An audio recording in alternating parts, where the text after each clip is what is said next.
반갑습니다. 주님의 전에 오신 여러분을 사랑하고 축복하고 환영합니다. 이 시간 우리 찬송하시면서 우리 오전 일부 예배 시작하겠습니다. 여러분 다 함께 나 주님의 기쁨 되기 원하네 같이 찬양하며 나아가겠습니다. 나 주님의 기쁨 되기 원하네. 내 마음을 새롭게 하소서. 새 무대가 되게 하여 주사. 주님의 빛 비추게 하소서. 다시 한번 나 주님의 기쁨 되기 원하네. 나 주님의 기쁨 되기 원하네. 내 마음을 새롭게 하소서. 새 무대가 되게 하여 주사. 주님의 빛 비추게 하소서. 내가 원하는 내가 원하는 한 가지 주님의 기쁨이 되는 것. 내가 원하는 한 가지 주님의 기쁨이 되는 것. 겸손히 내 마음 드립니다. 겸손히 내 마음 드립니다. 나의 모든 것 받으소서. 아멘. 나의 함께 끓게 씻어주사. 주의 길로 행하게 하소서. 내가 원하는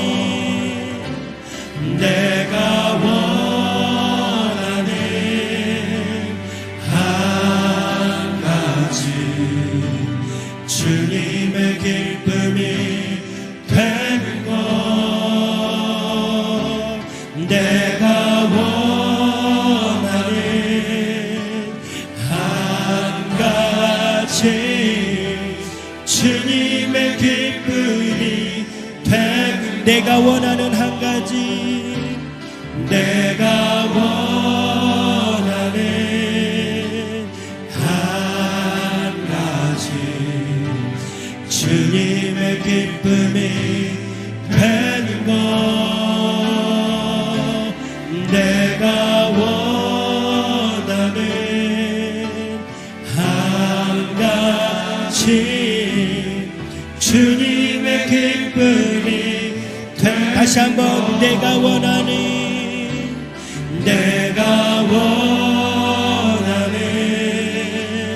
한 가지 주님의 기쁨이 되는 것.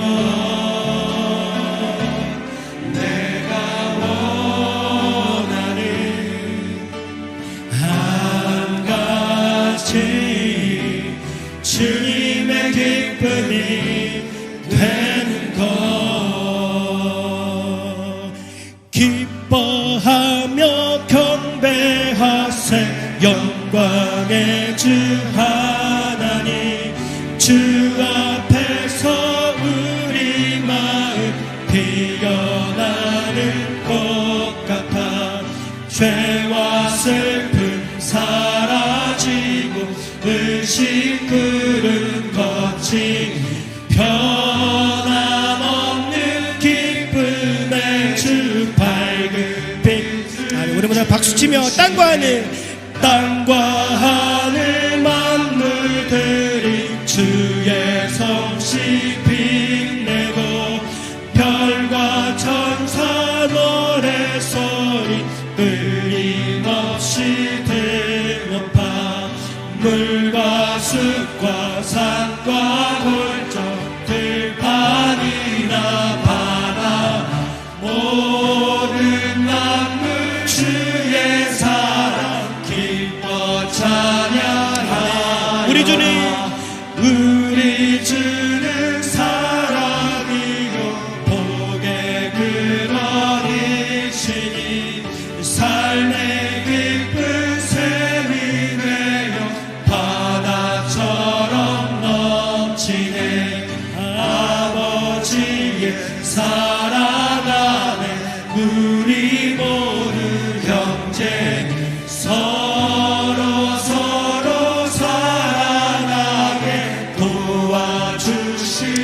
새벽별 새벽별의 노래 따라 힘찬 찬송 부르니 주의 사랑 주리 되어 한만 되게 하시네.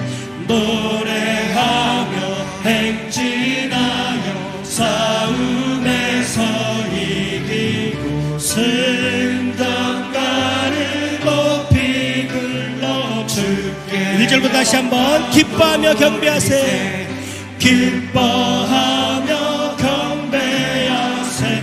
영광의 주 하나님 주 앞에서 우리 마음 피어나는 꽃 같아 죄와 슬픔 사라지고 의심 구름 거친 변함없는 기쁨의 주 밝은 빛을 주 땅과 하늘 땅과 하늘 만물들이 주의 솜씨 빛내고 별과 천사 노래소리 끊임없이 드높아 물과 숲과 산과 골짜 들판이나 바다 모든 만물 주의 사랑 기뻐 찬양. 우리 주는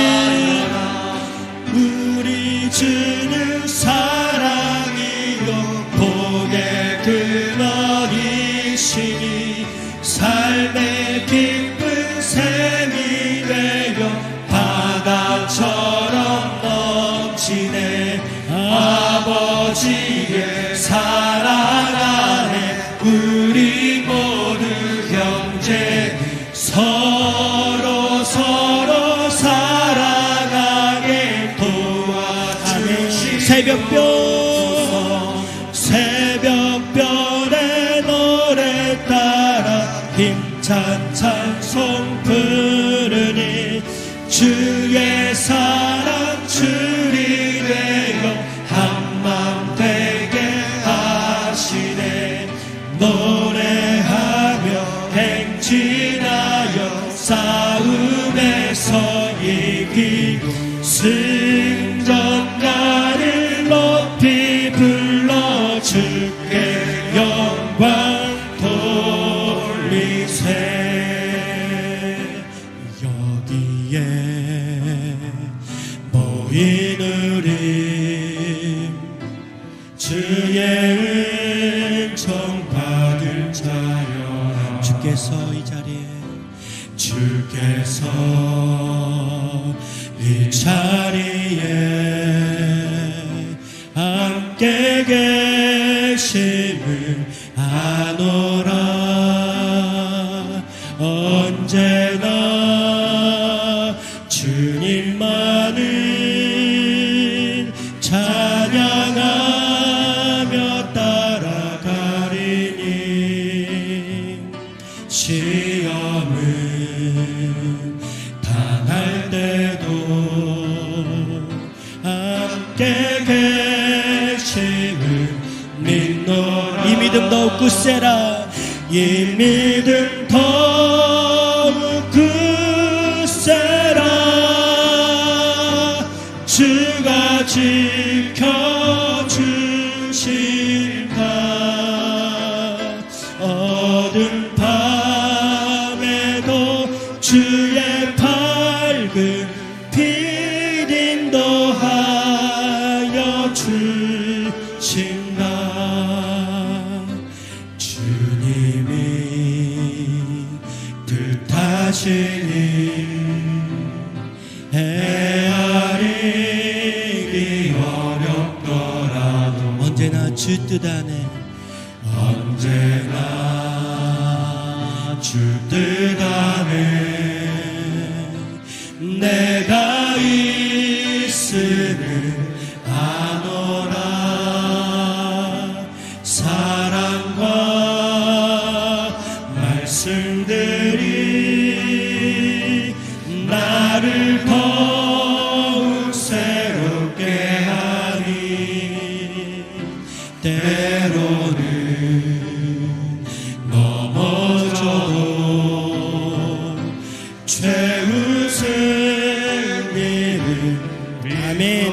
더욱 굳세라.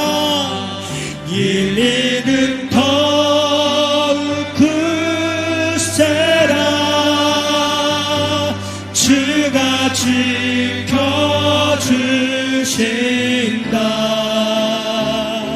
어둠 밤에도 주의 밝은 빛 인도하여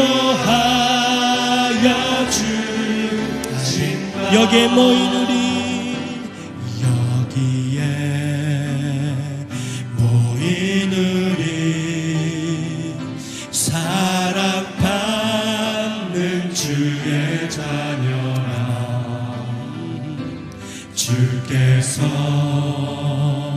뜻하신 바 우릴 통해 펼치신 나 고통과 슬픔 중에 더욱 주님 의지하오니 어려움 이겨내고 주님 거룩 찬양. 아멘. 이 믿음 더욱 굳세라. 이 믿음 더욱 굳세라. 주가 지켜주신다.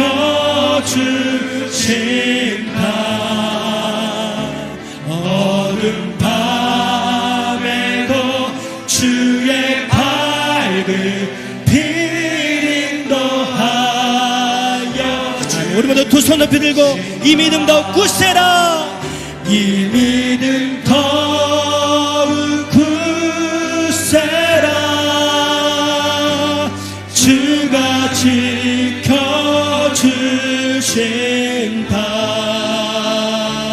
어둠 밤에도 주의 밝은 빛 인도하여 주. 아멘. 마지막으로 다시 한번 이 믿음 더욱 굳세라. 이 믿음 더욱 굳세라. 주가 지켜주신다.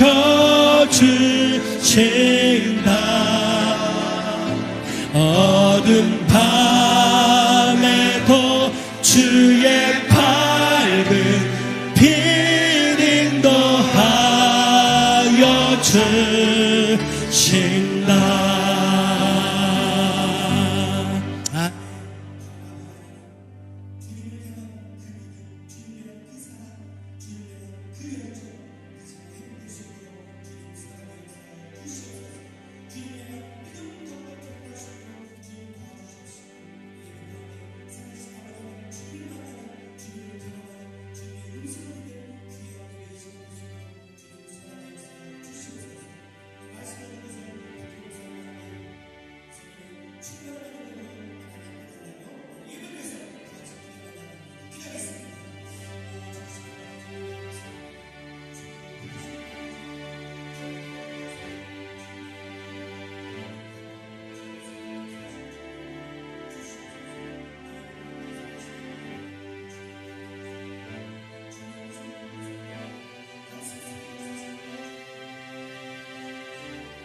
찬송과 존귀와 영광 받으시기에 합당하신 아버지 하나님 앞에 이 시간 모여 예배하는 귀한 시간을 허락하시니 감사합니다. 이 시간 임재하여 주셔서 당신의 영광을 나타내 주시옵시고 이 안에 거한 모든 당신의 백성들의 마음을 주장하시고 예배하신 은혜로 흠뻑 적시게 하여 주시옵소서. 아버지 하나님, 온 세상에 평화가 필요합니다. 아버지 하나님의 은혜가 필요합니다. 코로나가 여전히 기승을 부립니다. 불성벽 되어 주시옵소서. 아버지 하나님, 나라와 민족이 앞길을 모르며 향방을 모르며 너무나 어지럽습니다. 주님 도와주시옵소서. 아버지 하나님, 위정자들이 하나님을 경외케 하여 주시옵시고 온 땅의 온 교회가, 주의 백성들이 겸비하여 주 앞에 엎드리며 주님께 회개하며 나아가도록 주님 다시 한번 이 땅의 모든 교회를 붙잡아 주시옵소서. 하나님, 우리 송탄중앙침례교회를 48년 전에 세우시고 부흥성장 인도하심을 감사합니다. 하나님, 더욱더 이 교회가 하나님의 기쁨이 되게 하여 주시옵소서. 하나님의 영광을 나타내게 하여 주시옵시고 많은 생명을 주께로 인도할 수 있도록 주님 저희 모두를 사용하여 주시옵소서. 담임 목사님과 사모님의 영육간의 강건함을 허락하여 주시옵시고 그 사역을 통해서 더욱더 큰 열매 맺도록 인도하여 주시옵소서. 공동 담임 목사로 세우신 박기로 목사님에게 또한 그 사모님에게 함께하여 주셔서 하나님, 엘리사에게 엘리야의 갑절의 영감을 허락하신 것처럼 그와 같은 은혜를 허락하사 더욱더 이 교회가 이제 50년, 100년을 바라보며 하나님께 더욱더 나아가며 이 땅에 이 말세지 말에 참된 구원의 방주가 될 수 있도록 주님 역사하여 주시옵소서. 하나님, 청년교구의 해외 제주 단기 선교를 필두로 하여 교육국의 여름 성경학교와 캠프가 은혜 가운데 진행되고 마쳐짐을 인하여 감사드립니다. 주님 도와주셔서 하나님, 특별히 사랑교구와 영화교로부터 고등교육까지 모든 우리 교육교구와 또한 청년교구가 하나님, 이번에 뿌려진 귀한 믿음의 씨앗들이 반드시 자라서 열매 맺어서 100배, 60배, 30배 귀한 열매 맺어서 그들이 정말 여호수아 세대에 이루어서 하나님의 영광의 귀한 일꾼으로 세워질 수 있도록 인도하여 주시옵소서. 남은 무디 교구와 청년 교구의 캠프까지 예비된 은혜로 흠뻑 그들을 채우시고 인도하여 주시옵소서. 하나님, 특별히 지난 주일 맥주 감사 헌금으로 드려진 헌금을 통하여서 장학생을 세우게 됨을 감사드립니다. 주님, 귀한 우리 장학생들이 그 물질의 귀함을 알고 하나님의 은혜를 알고 또한 성도들의 그러한 사랑을 알고 그들이 정말 믿음 가운데 하나님 앞에서 비전을 바라보며 나아갈 수 있는 하나님의 일꾼들로 세워 주시옵소서. 아버지 하나님, 이 교회 모든 사역자들과 재직들이 충성된 일꾼 되게 하시고 우리 가운데 연약한 성도가 많이 있습니다. 주님, 그들이 은밀한 중에 연약한 중에 주께 기도할 때 주님 주의 피 묻은 손으로 안수하여 주시고 주의 보혈로 적셔 주셔서 하나님 온전케 하시고 회복시켜 주셔서 참으로 귀한 마음으로 기쁜 마음으로 주 앞에 달려나와 예비하는 은혜가 있도록 허락하여 주시옵소서. 아버지 하나님, 특별히 모든 선교사님들을 지키시고 보호하시며 특별히 감사한 것은 지난주일 이곳에서 귀한 침례를 받은 두 자매와 그 모든 해외 선교사들 가운데 주께서 은혜를 더하여 주셔서 하나님, 비록 어렵고 힘든 시기지만 바로 이때 더욱더 크신 은혜가 그 모든 사역 가운데 임하여 주시옵소서. 하나님, 오늘은 특별히 담임 목사님께서 영어 예배의 설교와 그들과 교제하며 함께 하십니다. 하나님, 특별히 영어 예배 가운데 은혜를 더하여 주시옵소서.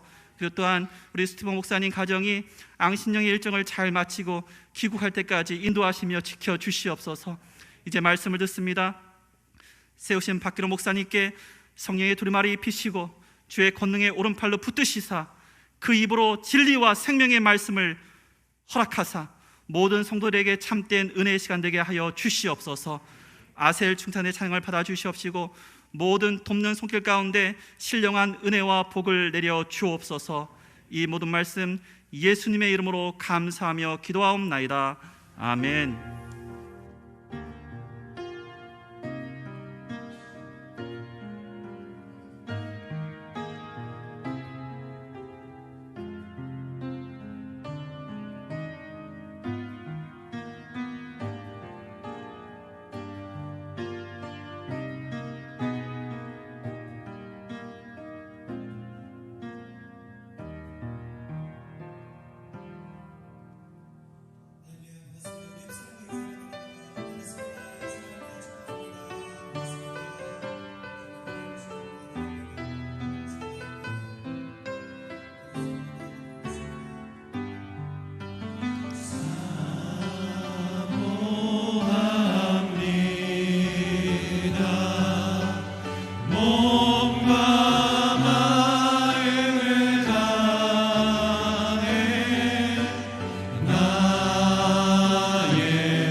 주일 예배와 주중 예배 시간을 안내합니다.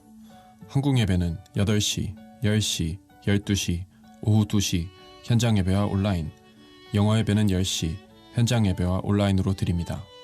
청년 예배는 오후 2시 3층 비전 성전에서, 교육교구 예배도 현장 예배와 온라인으로 드립니다.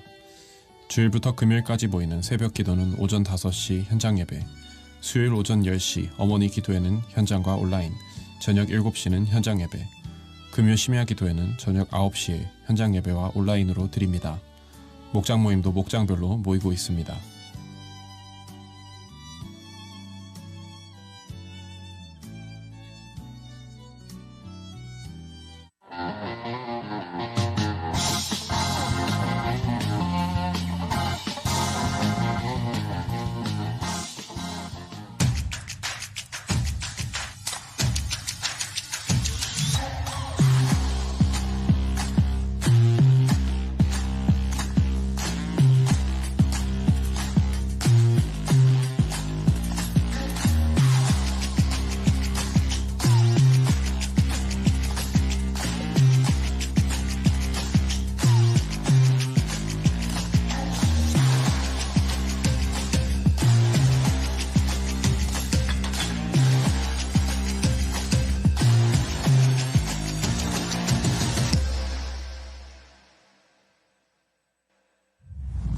할렐루야.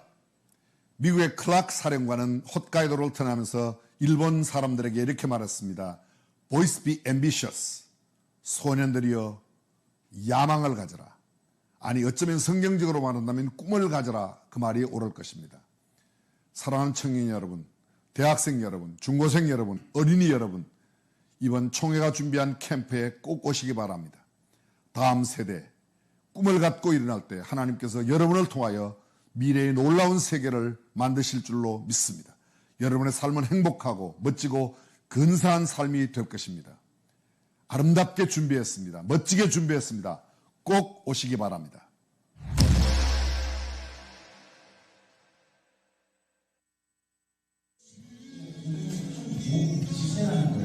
근데 그 몸에 머리 되시는 분이 누구시라고요? 네, 예수님이시다.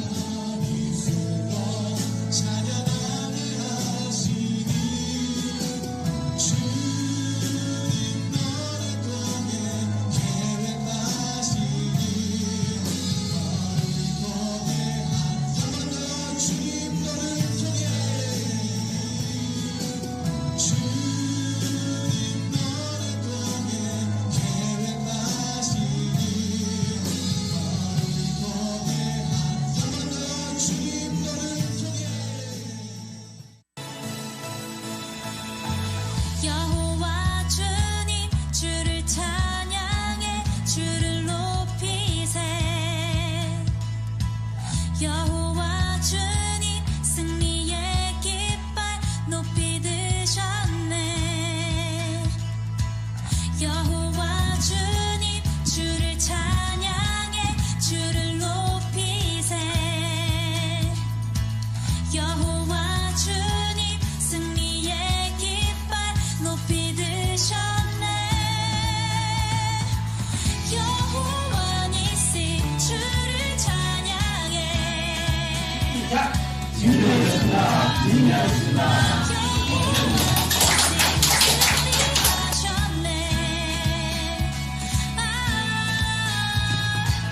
여호와 니시 주를 찬양해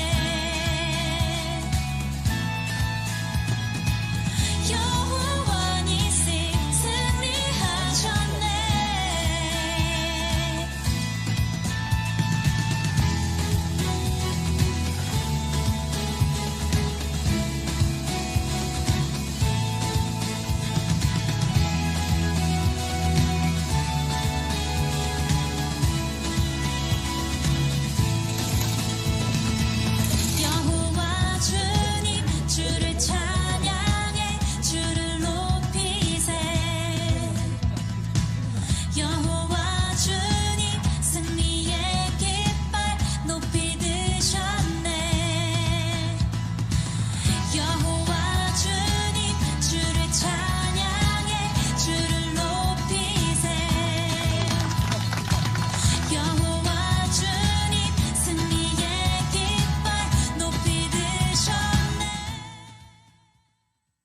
금주 11일부터 13일까지 무디교구 캠프가 진행되고 14일부터 16일까지 청년교구 캠프가 진행되는 것으로 금년 교육교구 여름 사역을 마치게 됩니다.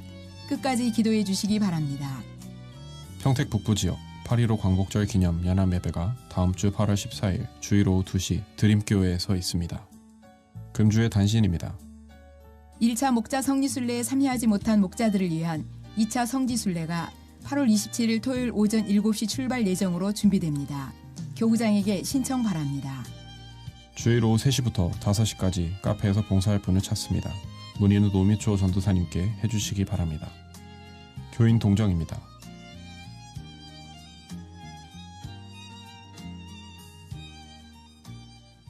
오늘 우리에게 주신 하나님의 말씀은 베드로전서 2장 9절부터 12절, 19절부터 21절입니다.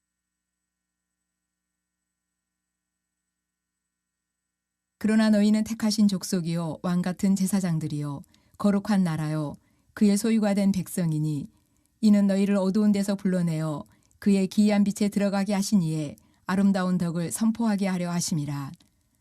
너희가 전에는 백성이 아니더니 이제는 하나님의 백성이요 전에는 국류를 얻지 못하였더니 이제는 국류를 얻은 자니라. 사랑하는 자들아 고류민과 나귀네 같은 너희를 권하노니 영혼을 거슬러 싸우는 육체의 정욕을 제어하라. 너희가 이방인 중에서 행실을 선하게 가져 너희를 악행한다고 비방하는 자들로 하여금 너희 선한 일을 보고 오시는 날에 하나님께 영광을 돌리게 하려 함이라.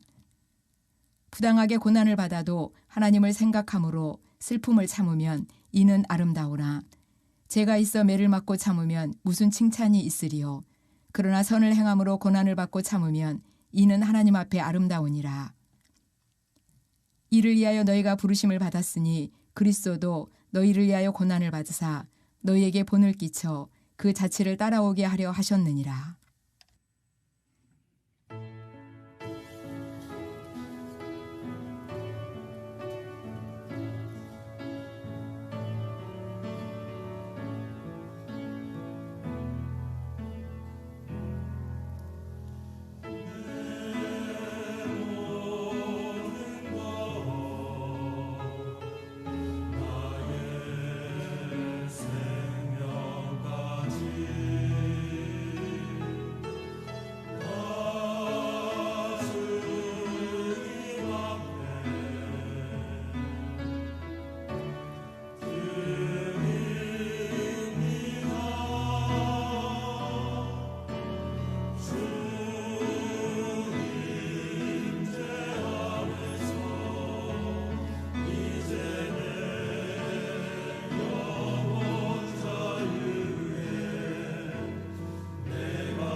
귀한 찬양 하나님께 영광의 박수를 올려드리겠습니다. 복된 주일 일부 예배에 오신 여러 한 분 한 분들을 진심으로 환영하고 축복합니다. 우리 괜찮다면 여러 옆에 있는 분들에게 이렇게 인사했으면 좋겠습니다. 함께 예배함이 기쁨입니다.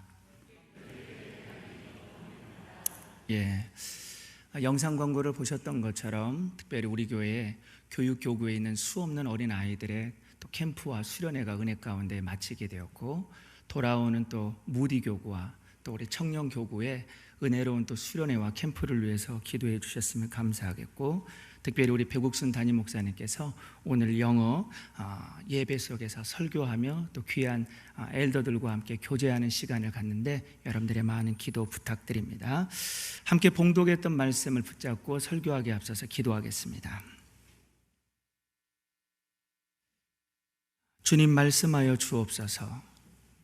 우리의 마음이 혹 한 주간의 세상의 염려와 근심과 걱정 속에 돌짝 같은 마음이었다면, 가시밭 거도 같은 마음이었다면, 오늘 증거되어지는 하나님의 존전 앞에 선 이 말씀이 좌우의 날쌘 검이 되고 우리의 심령의 방망이가 되게 하여 주셔서 우리의 완고한 마음을 깨트려 주시고 다시금 주님의 존전 앞에 바로 세움받은 하나님의 자녀로서의 특권을 누리는 우리 모두가 되게 해 주옵소서. 이 모든 것 예수님의 이름으로 기도합니다. 저는 오늘 여러분들과 함께 이 아침에 따라해 보십시오. 부름받은 자의 삶. 예, 하나님 앞에 부름받은 자의 삶이 무엇인지를 저는 이 예배 때 말씀하고, 오후 예배 때는 이 부름받은 자의 말, 이 언어가 어떠해야 되는지를 함께 연속해서 말씀을 좀 전하고자 합니다. 제가 평소 잘 알고 있었던 한 안수 집사님이 계십니다. 평소 이 말이 없고 늘 무뚝뚝한 분이셨어요. 그런데 거기에다가 이 사업을 여러 번 시도했음에도 불구하고 뜻대로 되지 않아서 마음에 늘 염려와 근심으로 가득했던 분이셨습니다. 그래서인지 예배 때면 또 함께 교제할 때면 이 얼굴빛에 뭔가 늘 그늘진 너무 안타까운 모습을 늘 보게 되었었어요. 그런데 이상한 게 어느 날부터인가 이분의 얼굴이 아주 환해요. 그리고 힘없는 발걸음에 무슨 일이 있었던지 발걸음에 힘이 있어 보입니다. 아주 힘이 넘쳐 보여요. 그래서 성도들도 아니 우리 안수 집사님에게 무슨 일이 있었나? 라고 궁금하길래 제가 대표해서 물어보았습니다. 집사님, 보니까 무슨 집안에 좋은 일이 있으신 것 같은데 뭐 있으시죠? 라고 물어봤더니 아니라 달까 제가 이 질문을 묻기를 기다렸다는 듯이 저를 세워놓고 장시간 어떤 일이 이룩되어진 일을 이야기하는 거예요. 알고 보니 딸이 둘 있었는데 이 막내 따님께서 청와대에서 막내 따님의 역할이 필요한다고 해가지고 대통령이 보좌관으로 부른 거예요. 그래서 집안에 경사가 난 겁니다. 제가 오랫동안 장로님을 보았지만 그렇게 기뻐하고 그렇게 좋아해 본 적은 처음 봤어요. 근데 생각해 보니까 기뻐할 만합니다. 한 나라의 최고 통수권자가, 대통령이 국정 운영을 위하여 자신의 사랑하는 딸을 불렀다고 생각해 보십시오. 이게 얼마나 큰 자랑이에요. 이게 얼마나 큰 감사의 순간이겠어요. 그런데요, 이거 아십니까? 우리는 그보다 더 큰 자랑이 있어요. 우리는 그보다 더 큰 부르심이 있습니다. 누구의 부르심이에요? 만물의 왕이시고 만물의 통치자 되신 하나님께서 우리를 부르셨습니다. 우리 오늘 베드로전서 2장 21절 상반절을 한번 봅시다. 2장 21절 상반절을 함께 읽겠습니다. 시작. 이를 위하여 너희가 부르심을 받았으니. 예, 이를 위하여 너희가, 여기서 너희는 누구예요? 우리 모두를 말하잖아요. 만왕의 왕이신 그 하나님께서 우리를 뭐 하셨대요? 부르셨다라는 거예요. 여러분, 한 나라의 대통령의 부르심 앞에도 그 얼굴빛이 그렇게 찬란하고 그렇게 기쁘건만 비록 우리의 한 주간의 삶에 우리의 가정을 돌아보고 우리의 직장을 돌아보고 우리의 삶의 형편을 돌아보면 걱정할 일이 태산처럼 쌓여 있다고는 하지만 하나님께서 나를 부르시고 내가 하나님의 부름받은 사명자임을 안다면 어찌 우리 삶에 이 모든 걱정 속에서도 기쁨이 없겠습니까? 안타깝게도 우리는 주님께 부름받은 사명자임을 망각할 때가 있어요. 그러다 보니 세상의 권세자들이 부르는 손짓, 세상에 힘 있는 권세자들이 부르는 그 손짓 앞에 마음을 빼앗깁니다. 행여나 나 불러주지 않나? 행여나 나 외면하지 않나? 행여나 나 외면하면서 나를 버리지 않나? 온갖 세상의 부르심 앞에는 우리의 마음을 드리기를 원하지만 정작 우리가 하나님 앞에 부름받은 소명자임을 잊어버리며 망각할 때가 많습니다. 그래서 바울은 이렇게 당부합니다.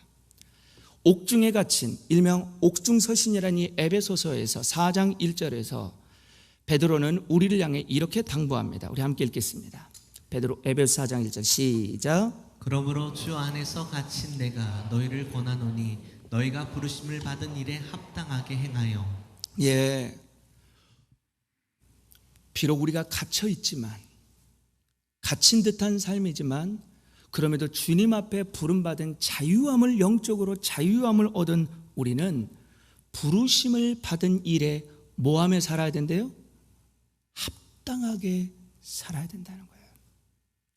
우리는 단순히 예배 자리로서의 부름받은 자리로 끝나는 것이 아니라 하나님의 부름받은 소명자로서의 삶에 합당하게 살아가는 삶으로 부름을 받았다는 거예요.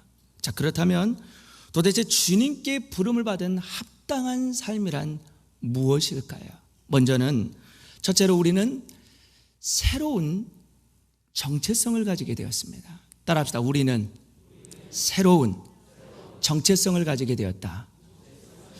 자, 정체성이라는 말을 많이 하죠. 학교에서 우리 아이들한테도 네 정체성을 알아 라고 말하는데 이 정체성이라는 것은 무슨 말입니까? 내가 나를 누구라고 여기냐는 거예요. 다른 사람이 나를 어떻게 생각하느냐보다도 다른 사람이 나를 뭐라고 부르는다 할지라도 정작 나는 나를 어떻게 생각하느냐가 인생에 있어서의 아주 중요한 태도입니다. 물어볼게요. 오늘 이 아침 예배하는 하나님 앞에 예배하는 여러분은 자신을 어떤 사람으로 여기세요? 아침에 일어나 오늘 이 아침에도 일어나 거울을 보면서 자기 모습을 보고 만족하십니까? 안타깝게도 많은 분들이 만족과 감사는커녕 세상 사람들의 그 능력 있는 모습에 비추어 너무 볼품 없는 듯한 자신의 모습의 삶에 실망하고 낙심하며 늘 자기 자신의 불만족스러움으로서 살아가는 이들이 너무 많다라는 거예요. 왜 그렇습니까? 하나님께 부름을 받은 자신의 정체성이 무엇인지를 모르기 때문이라는 거예요. 그렇다면 도대체 성경에 비추어진 우리 자신의 정체성은 무엇일까요? 베드로전서 2장 10절은 이렇게 분명히 말합니다. 함께 읽겠습니다. 너희가 전에는 백성이 아니더니 이제는 하나님의 백성이요 전에는 긍휼을 얻지 못하였더니 이제는 긍휼을 얻은 자니라. 오늘의 이 본문 속에서 아주 중요한 두 개의 대조되는 단어가 있어요. 무엇입니까? 전에는. 예배하는 우리 인생에는 전의 인생이 있었어요. 그리고 뭡니까? 이제는. 예배하는 이제의 모습이 있다라는 거예요. 그러게 누군가 성도의 삶을 가리켜 뭐라고 말해요? BC와 AD라고 나눠졌습니까? 예수님을 믿기 전과 믿기 전후로 우리의 인생이 나눠진다는 거예요. 그렇다면 전에 이 예배의 자리에 오기 전 예수님을 믿기 전에 우리의 삶의 정체성은 무엇이었습니까? 성경은 너희는 하나님의 백성이 아니었다는 거예요. 그러면 하나님의 백성이 아니라면 우리의 정체성은 우리는 어떤 백성이었습니까? 끔찍하게도 요한일서 3장 10절에 의하면 우리는 마귀의 종노릇 하던 삶이었다는 거예요. 많은 이들이 자유를 외칩니다. 내 인생에 내 맘대로 살겠다고 하지만은 성경은 분명히 이 세상을 보이지 않는 가운데 통치하는 마귀의 보이지 않는 손길 가운데 붙들려 살아가는 많은 이들이 있다라는 거예요. 즉 마귀의 종로로 됐던 어두운 삶을 살았던 삶이 저와 여러분의 삶이었어요. 근데 예배하는 지금은 어떻게 됐습니까? 하나님의 아드님이신 그 예수님의 은혜와 긍휼로 인해 이제는 하나님의 백성이 되었다는 거예요. 그래서 골로새서 1장 13절 14절 제가 한번 읽어드릴게요. 그가 우리를 흑암의 권세에서 건져내사 그의 사랑의 아들의 나라로 옮기셨으니, 어디로요? 하나님의 아들의 나라로 옮기셨으니 그 아들 안에서 우리가 뭐를 얻었도다? 그렇죠. 예수 그리스도의 그 핏값으로 인해서 죄인된 우리가, 마귀의 종로로 됐던 우리가, 마귀에 놓였던 우리가 예수 그리스도의 그 생명의 핏값으로 말미암아 속량, 곧 죄사함을 얻게 되어 이제 우리 모두는 어둠의 나라에서 하나님의 나라로 옮겨지게 되었다는 거예요. 이게 누구라고요? 나라는 거예요. 이게 나라는 사람이에요.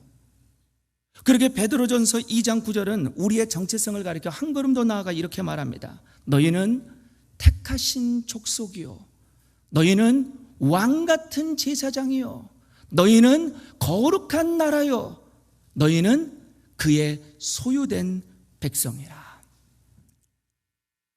여러분, 한 나라의 대통령이 그 딸을 불렀다라는, 택했다라는 그것 하나 때문에 얼굴에 그늘졌던 평생의 원망과 한숨으로 살아갔던 삶이 희망과 기쁨을 얻게 되었다면, 청와대가 아닌 만물의 왕이신 하나님께서 나를 택하시고 나를 찜하시고 나를 부르시고 그것도 모자라서 제사장이 되게 하셨대요. 제사장은 누구입니까? 하나님과 백성들 사이를 연결짓는 축복의 통로예요. 여러분, 우리 모두가 세상의 통로자가 되었다라는 거예요. 그것도 모자라서 내가 나를 알잖아요. 지나온 한 주 동안 어떻게 살았는지, 이 예배를 드리기가 얼마나 부끄럽고 민망한지 알잖아요. 근데 이런 나를 여전히 뭐라고 말해요? 거룩한 나라요, 너는 나의 소유된 백성, 너는 내 아들, 너는 내 딸. 여러분, 이 놀라운 축복과 은혜가 우리 마음속에 살아 숨쉰다면, 정말 내가 누구인지를 알아 하나님의 자녀로서의 백성의 감격과 기쁨을 누린다면, 오늘의 이 예배가 얼마나 벅찬 예배이며 오늘의 이 예배가 얼마나 감격스러운 자리일까요? 오늘 우리 이지수 목사님께서 기도 중에 말씀하셨던 것처럼 지난 침례식 너무 감격스럽더라고요. 우리 백욱순 목사님께서도 침례식을 주시는데 우셔요. 근데 우시는 그 대상 중에 오늘 기도했던 것처럼 이슬람권에서 목숨을 걸고 예수 그리스도를 믿고, 그것도 모자라서 낯선 이 땅에 와서 예수 그리스도의 죽으심과 부활하심 앞에 내가 새로운 하나님의 자녀가 되었음을 선언하는 이 침례식의 침례를 받는 두 자매가 여기에서 이 침례 받기 위해서 들어가는 그 광경을 제가 유심히 봤어요. 참 기특하더라고요. 그 두 자매가 이 성가대석에 이제 들어가기 전에 기도를 쭉 하다가 언니뻘 되는 자매인지 모르겠는데 동생 되는 자매의 손을 꽉 잡더라고요. 그리고 뭐라고 기도하는지는 모르겠는데 두 사람이 기도를 해요. 그러더니 막 울어요. 왜 우는 걸까요? 목숨 걸고 침례 받는 거예요. 그러나 그 목숨 거는 이유가 뭡니까? 우리의 삶이 이 땅의 삶이 끝이 아님을 알고 있는 거예요. 비록 이 땅의 육신의 목숨은 혹 돌아가서 어떠한 불의를 당하여 사회적인 어떠한 고립과 외면 속에서 죽는 자리에 있다 할지라도 우리의 궁극적인 삶의 정체성은 하나님 나라의 백성임을 알기에 그들은 침례를 받는 그 순간 앞에 손에 손을 붙잡고 울더라는 거예요. 물어볼게요. 오늘 여러분들의 삶의 정체성은 무엇입니까? 무엇이 그토록 여러분들을 세상과의 비교 속에서 원망스럽게 하고 여러분의 마음을 절망케 하는 거예요? 왜 그래요? 어쩌면 첫사랑을 잃어버렸어요.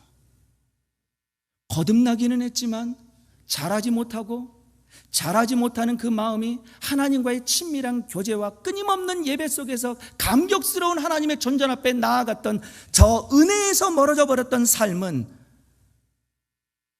마침내 내가 누구인지를 잃어버렸어요. 묻습니다. 당신은 누구이십니까?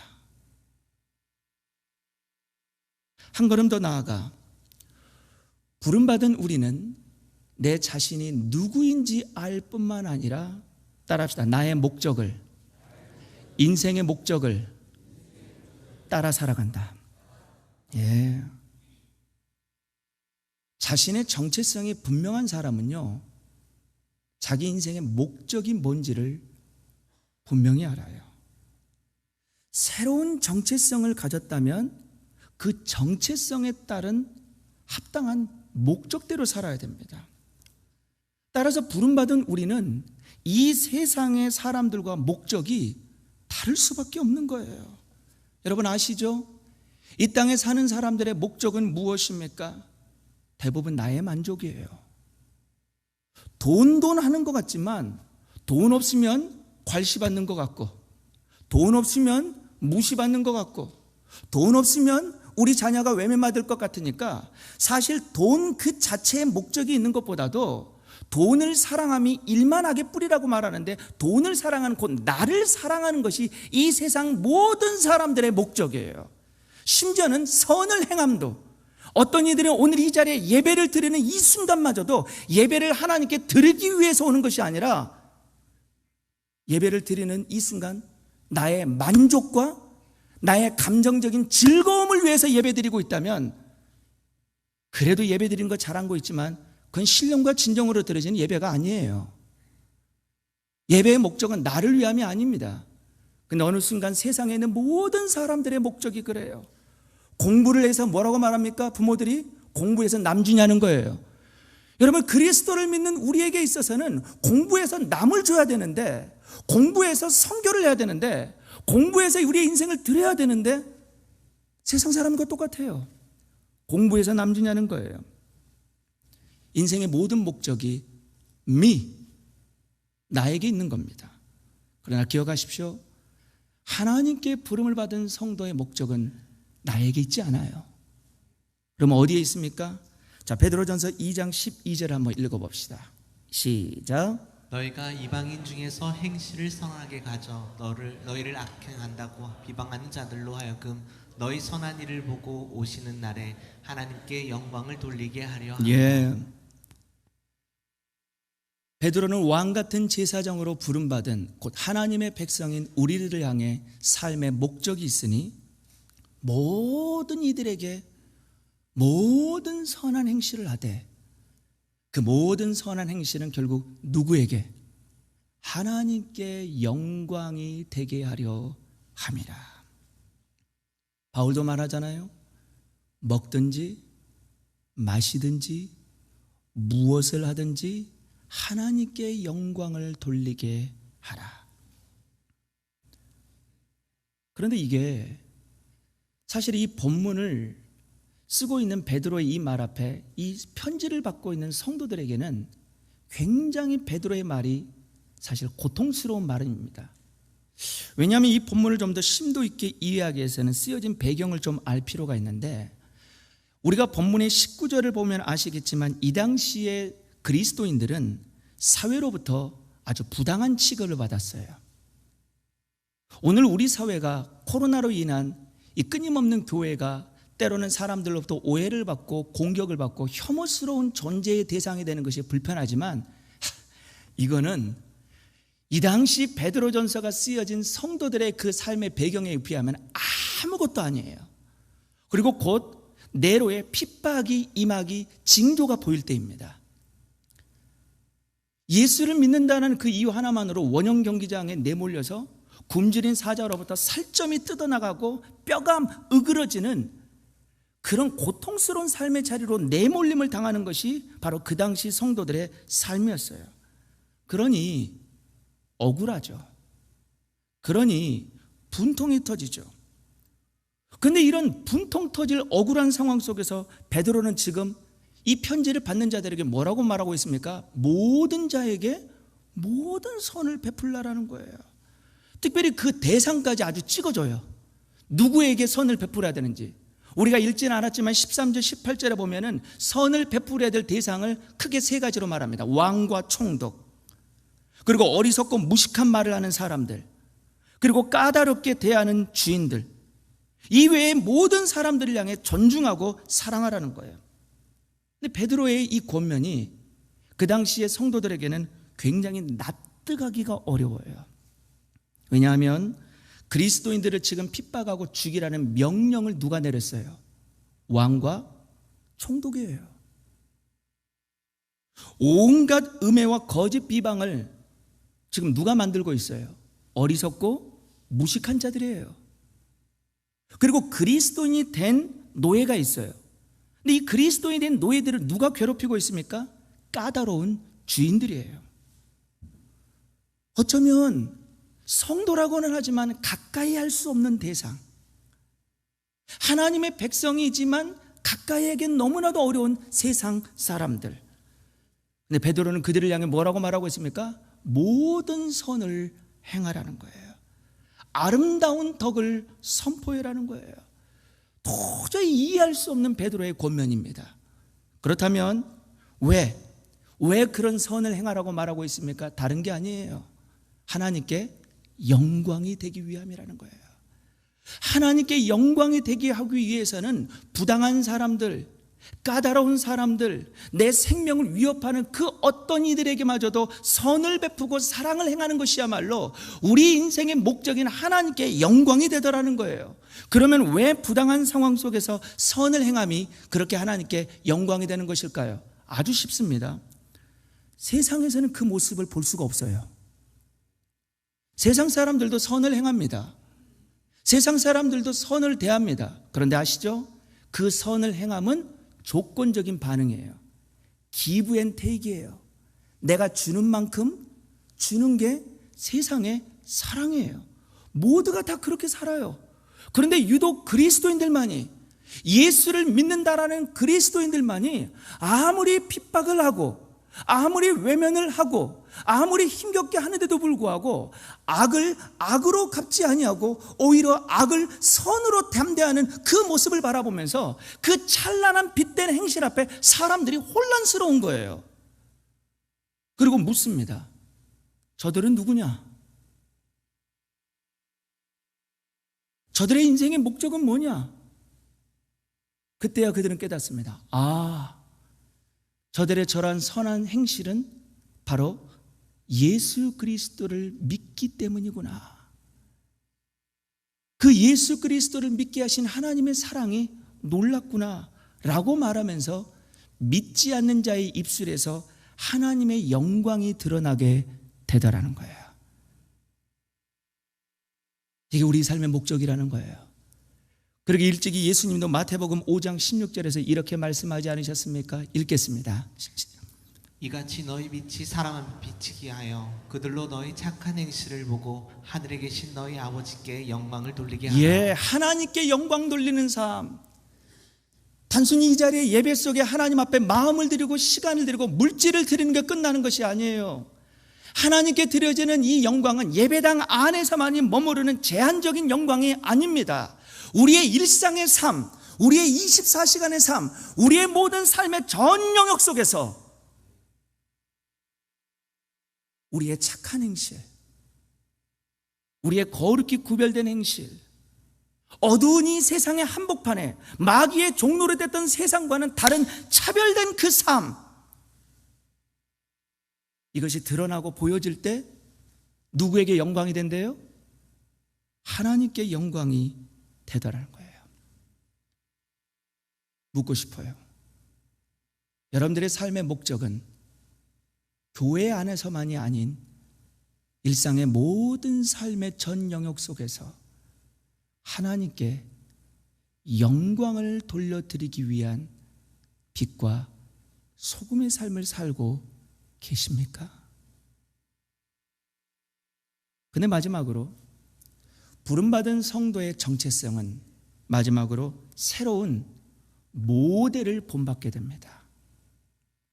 자기 정체성이 분명하고 인생의 분명한 목적대로 살아가는 사람에게는요, 뭔가 본받고 싶은 인물이 있어요. 그래서 자꾸 그 사람을 흉내냅니다. 심지어는 그 사람이 흉내내고 그 사람이 뭘 말하는가 싶어가지고 유튜브를 통해서 그 사람이 했던 말들, 그 사람이 했던 삶의 습관들을 막 쫓는 분들이 있어요. 그러면 성도인 우리에게 있어서의 삶의 모델은 누굴까요? 어떤 분들은 목사님이래요. 아니, 심지어는 어떤 분들은 성경에 나타난 베드로, 바울이라고 말합니다. 맞아요. 모델이 되죠. 우리에게 앞선 분들이시죠. 그러나 우리의 궁극적인 모델, 우리가 궁극적으로 따라야 될 분, 우리에게 궁극적으로 우리의 심령 속에 살아 숨쉬어야 될 분, 그분은 누굴까요? 예수 그리스도입니다. 그렇게 일찍이 과거 CCC 대표 고 김준곤 목사님은 청년들을 향해 집회에 모일 때마다 일명 백문빌답이라는 의식을 항합니다. 백문빌답. 무슨 말입니까? 100가지 질문을 하는 거예요. 근데 그 질문이 이런 겁니다. 우리의 소망은 누구입니까? 우리의 능력은 누구입니까? 우리의 사랑은 누구입니까? 우리의 모델은 누구입니까? 우리가 따라할 분은 누구입니까? 이러기를 100가지 질문을 하는 거예요. 그러면 학생들은 그때마다 뭐라고 말할까? 답변을 예수 그리스도, 예수 그리스도. 우리 한번 해볼까요? 우리의 소망은 누구입니까? 우리의 능력은 누구입니까? 우리의 모델은 누구입니까? 맞아요. 세상이 우리에게 질문하는 우리의 인생의 답변은 다른 게 아니에요. 내가 아니에요. 내 지식이 아니에요. 알량한 내 인생의 경험이 아니에요. 세상이 우리에게 질문하는 공허한 저들의 삶 가운데 우리가 내려야 될 답변 뭐예요? 예수 그리스도. 바로 그분입니다. 우리는 그분을 인생의 본을 삼고 본받아 쫓아가야 돼요. 그렇게 베드로는 말합니다. 우리 긴 구절이지만 2장 21절부터 25절을 천천히 한번 이 말씀을 다 같이 읽어봅시다. 시작. 이를 위하여 너희가 부르심을 받았으니 그리스도도 너희를 위하여 고난을 받으사 너희에게 본을 끼쳐 그 자취를 따라오게 하려 하셨느니라. 그는 죄를 범하지 아니하시고 그 입에 거짓도 없으시며 욕을 당하시되 맞대어 욕하지 아니하시고 고난을 당하시되 위협하지 아니하시고 오직 공의로 심판하시는 이에게 부탁하시며 친히 나무에 달려 그 몸으로 우리 죄를 담당하셨으니 이는 우리로 죄에 대하여 죽고 의에 대하여 살게 하려 하심이라. 그가 채찍에 맞음으로 너희는 나음을 얻었나니 너희가 전에는 양과 같이 길을 잃었더니 이제는 너희 영혼의 목자와 감독 되신 이에게 돌아왔느니라. 네, 예수님이 이 땅에 오셔서 극한 십자가의 고난 속에 우리를 구원하시는 것은 우리를 하나님의 백성이요 하나님의 영광이 되게 하기 위한 목적 삼는 삶으로서의 부르심 뿐만 아니라 오늘 본문 2장 21절에 뭐라고 말합니까? 그리스도가 너희를 위하여 고난을 받으셨으니 그것은 너희에게 뭐를 끼쳐? 너희에게 뭐를 끼쳐? 그렇죠. 본을 끼쳐. 본을 보였다라는 거예요. 십자가가 우리에게 있어서 본이라는 거예요. 십자가는 우리의 액세서리가 아니에요. 십자가는 수없는 자매들이 목걸이에 달고자 하는 그런 목걸이의 액세서리가 아니에요. 십자가는 교회를 표시할 수 있는 그런 사람들에게 부족과도 같은 것이 아니에요. 십자가는 무엇입니까? 우리의 인생이라는 거예요. 십자가는 무엇입니까? 우리가 뒤따라야 될 모습이라는 거예요. 근데 그 십자가에서 예수님이 어떻게 죽으셨어요? 죄가 없던 그분이, 허물 없던 그분이, 하나님의 왕이셨던 그분이 마귀의 종노릇하며 허망한 것을 목적으로 삼는 우리를 위하여 죄 없는 그분이 십자가에 끔찍한 고통을 당하셨고, 그 고통을 당하시는데 욕하지 아니하시고 또한 고난을 당하시면서도 위협하지 아니하시고 모든 것을 하나님을 위탁하셨다라는 거예요. 그리고 마지막 순간마저도 뭐라고 말합니까? 아버지여, 저들을 용서하여 주옵소서. 저들이 하는 짓을 모르나이다. 마지막까지 십자가에서도 사랑으로 운명하셨어요. 근데 이러한 십자가에 앞서가신 예수님을 우리도 어떻게 해야 된대요? 본을 받아 가야 된대요. 그래서 일찍이 독일의 신학자였던 본회퍼, 그는 예수를 믿는다라는 것을 이렇게 한마디로 정의합니다. 내게 와서 죽으라. 예수를 믿고 따른다라는 것은 내가 사는 게 아니에요. 예수님을 믿고 부름받는다는 것은, 따라합시다. 와서, 내게 와서 죽으라. 죽는 거예요. 여전히 내가 살고 있다면 우리는 주님 앞에 부름받았다 하지만 완전한 부름이 아닙니다. 주님 앞에 부름을 받았다는 것은 하나님의 자녀로서의 하나님의 영광을 위하여 이제 어떻게 하든지 예수 그리스도 그분을 흉내내고 그분을 본받고 그분이 보여주셨던 십자가에서 희생적 고난의 삶을 사는 삶. 행여나 이 말을 하니까 그거는 목사님이 그렇게 사는 거지, 이거는 선교사님이 그렇게 사는 거지. No, 아니에요. 우리 모두는 왕 같은 제사장으로서 부름에 있어서의 구별은 있을지 모르겠지만 차별이 없는 것이, 여러분들 모두도 예수 그리스도를 인생의 모델로 삼고자 부름받은 것입니다. 어느 날 한 청년의 장례식장에 4,000명이 넘는 사람들이 몰려왔어요. 한 청년의 장례식장에 몇 명이요? 4,000명이요. 근데 고인은 다름 아닌 33세의 젊은 나이에 천국에 간 바로 다름 아닌 안수현이라는 청년인데 의사였습니다. 젊은 의사 한 명이 죽었는데 어떻게 이렇게 4,000명의 많은 조문객들이 모였을까? 모두가 다 의아했어요. 그런데 왔던 조문객들이 장례식장에서 오고 가는 대화를 통해서 조문객들이 누구인지를 알았고, 왜 이 안수현 형제를 4,000명이 넘는 조문객들이 찾아오게 됐는지를 알게 됐습니다. 갑자기 누군가 영정사진 앞에서 울먹이면서 고 안수현 청년을 향해서 이렇게 말하는 거예요. 유가족들을 향해. 저는 이 청년 의사의 환자였습니다. 그는 매일 밤 회진을 돌며 조용히 제 손을 잡고 기도해 주었습니다. 기독교인이 아닌 저는 처음에는 이 형제의 손짓이 거부감이 들었고 불쾌하기까지 했지만 어느 날부터 저는 이 청년 의사를 기다리게 되었고 그 청년 의사가 믿는 예수를 나도 한번 믿고 싶어졌습니다. 그러면서 영정사진 앞에서 막 우는 거예요. 그러더니 이 사람이 빠지고 나니까 이번에는 또 나이 드신 어른이 영정사진 앞에서 또 울먹이면서 이렇게 말하는 거예요. 나는 이 청년 의사가 일하는 병원 매점 앞에서 오랫동안 구두를 닦던 사람입니다. 제게 항상 이 청년은 허리를 굽혀 공손하게 인사를 했고, 저는 의사가 구두 닦인 저에게 저렇게 공손하게 인사하는 것은 처음 봤습니다. 그 겸손한 모습에 저는 예수 믿는 사람들을 다시 보게 되었습니다. 이번에는 또 웬 아주머님이 영정사진 앞에서 울먹입니다. 나는 이 청년 의사가 일하는 병원에서 일하는 세탁부인데 카트를 끌고 갈 때면 이 청년은 곁에 있다가 갑자기 내게 와서 카트를 끌어주면서 어떻게 지내시냐고, 그러면서 준비했던 비타민을 나누어주면서 예수님의 사랑을 전해 오늘 제가 예수님을 믿게 되었습니다. 이런 말들이 끊이지 않는 거예요. 그러더니 또 한 가족이 찾아와 울먹입니다. 이 청년 의사는 그 바쁜 가운데에서도 저녁이면 퇴원하여 집에서 투병 중인 우리 아들을 잊지 않고 찾아와 늘 아들을 격려해주고 꿈을 심어 주었습니다. 아들은 아직 침대에 누워있지만 이제는 저 청년을 본받아 다른 사람들과 교회와 열방을 향해 중보 기도자가 되었습니다.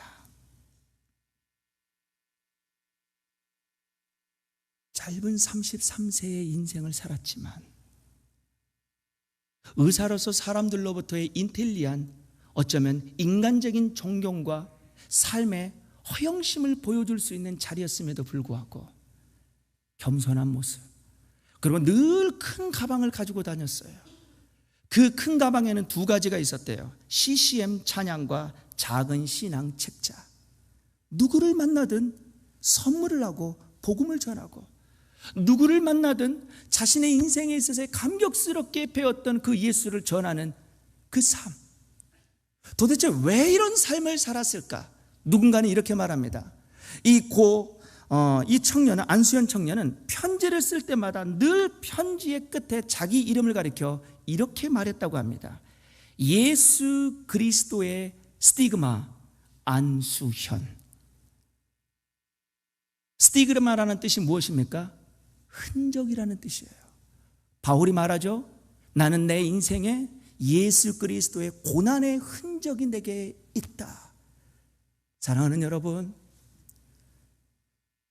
의사로서의 직업보다 그의 마음속에 새겨진 삶의 스티그마, 정체성은 무엇입니까? 하나님의 자녀. 그리고 그 하나님의 자녀임 속에서 하나님의 영광을 위하여 예수 그리스도께서 보여주셨던 이 십자가에서 찬란했던 겸손과 희생의 모습. 이 한 청년의 이 거룩한 삶, 부름받은 자의 삶. 놀랍게도 몇 세에 죽었다고요? 33세. 우리는 33세를 떠오르면 누구를 떠오릅니까? 예수 그리스도의 죽으심을 떠오르잖아요. 맞아요, 여러분. 여러분은 33세가 아니라 그 2배의 인생을 살고 있지 않습니까? 여러분은 33세의 단명으로 청년했던 그 고인이 아니라 여러분들에게 있어서 그 이상의 삶을 살고 있지 않습니까? 얼마나 오래 사느냐보다도, 얼마나 사람들로부터 존경받는 삶을 사느냐보다도, 단 하루를 산다 할지라도 내가 누구이며 내가 왜 살아야 되며 내가 누구를 향해 본을 쫓아 살아야 하는 삶을 바로 알 때에 그 삶은 기쁨이며 오늘을 살아가는 감격입니다. 이 무더운 여름, 여러분들은 누구이며 무엇을 위해 살고 계시며 도대체 누구를 본받고 흉내내며 살아가고 계십니까? 기도하시겠습니다.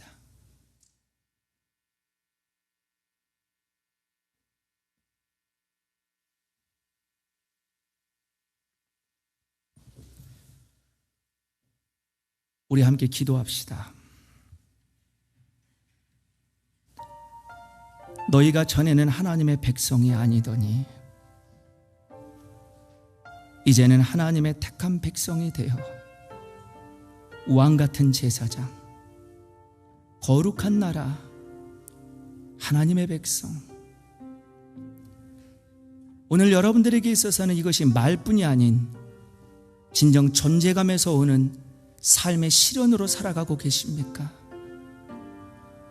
어쩌면 주님을 뜨겁게 만났던 그 감격스러운 첫사랑에서 너무 멀어진 인생을 살고 계시지는 않으십니까? 세상에서 힘있고 마지막 운명을 달리하는 그 순간까지도 배에 기름진 세상의 영광으로 살아가는 사람들을 혹 부러워하면서 살고 있지는 않으십니까? 하나님, 내가 누구인지를 다시금 알게 해주시고 내 인생의 목적이 나에게 있지 않고 하나님께 영광이 되어지며 평생에 쫓아야 될 그 예수 그리스도, 그분의 십자가 인생을 살아가는 우리 모두가 되게 해 주옵소서. 우리 함께 기도하시겠습니다.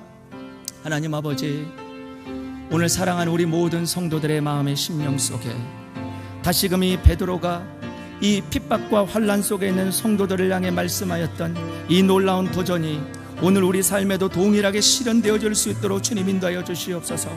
받은 사랑이 무엇인지, 그래서 인생에 나아가야 될 목적이 무엇인지, 그리고 그 목적 속에 우리가 본받고 뒤따라야 될 분이 누구인지를 온전히 깨달아 그 뜻 앞에 한 걸음 한 걸음 살아나가는 오늘 당신의 귀한 자녀들 될 수 있도록 인도하여 주시옵소서. 동일하게 우리의 가족에 있는 모든 이들, 특별히 우리 사랑하는 자녀들과 청년들이 이 세상의 혼란함 속에서 자신이 누구인지를 바로 알게 해 주시옵시고, 허황된 것 앞에 마음 빼앗기지 아니하고 하나님께 영광이 되어지고 마침내 그리스도를 본받는 그 삶이 저들의 삶의 목적이 되어 모든 것에 있어서의 답변 되신 예수 그리스도를 따라가는 우리의 자녀들 되게 해 주옵소서.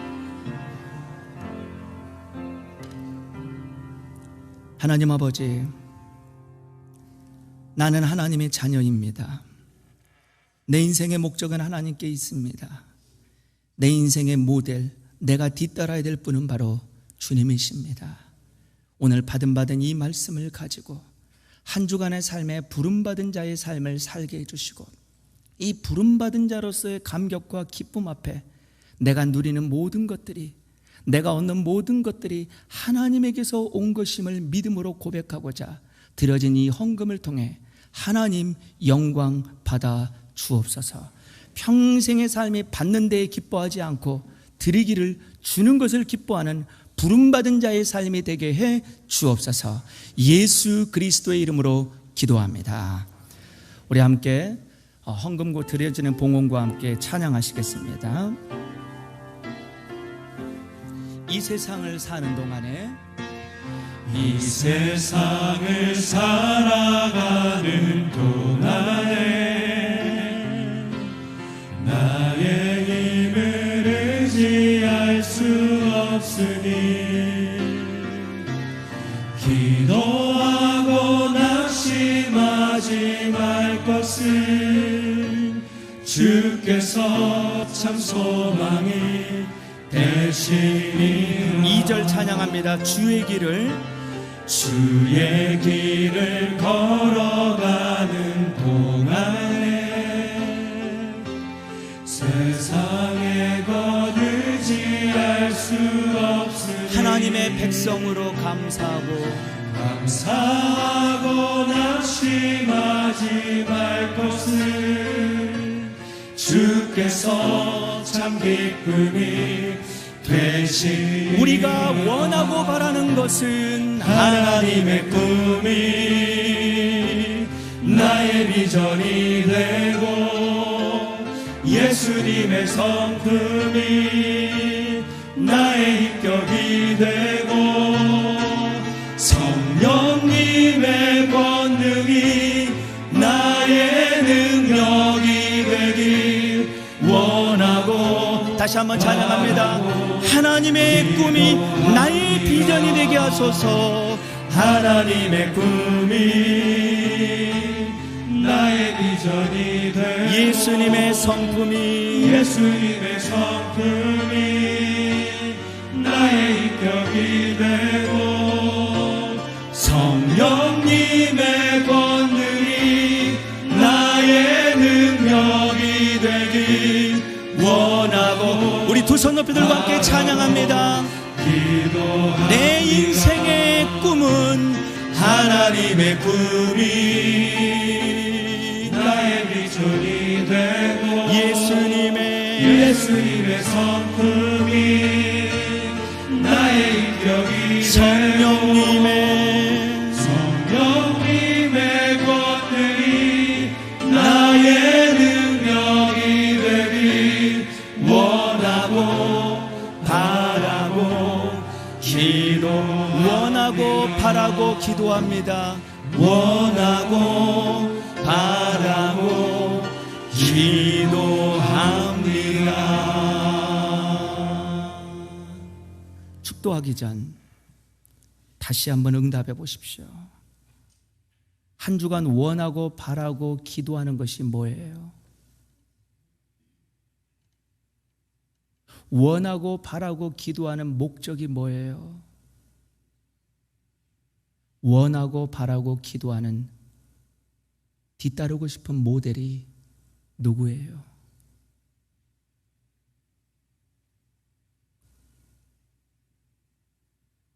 이제는 십자가의 고통을 통해 우리를 하나님의 백성 삼으시고 마침내 우리의 본이 되신 우리 주 예수 그리스도의 은혜와 우리를 하나님의 나라로 옮기신 우리 하나님 아버지의 사랑과 우리 안에 있어 예수 그리스도의 형상의 믿음의 장성한 믿음의 분량까지 이르게 하시는 성령님의 내주교통 충만하심이 다시금 부름받은 자의 소명으로서 저 세상을 향해 힘있게 나아가기를 원하는 당신의 귀한 자녀들의 발걸음 위에 이제부터 영원토록 함께 하시기를 예수님의 이름으로 간절히 축원하옵나이다.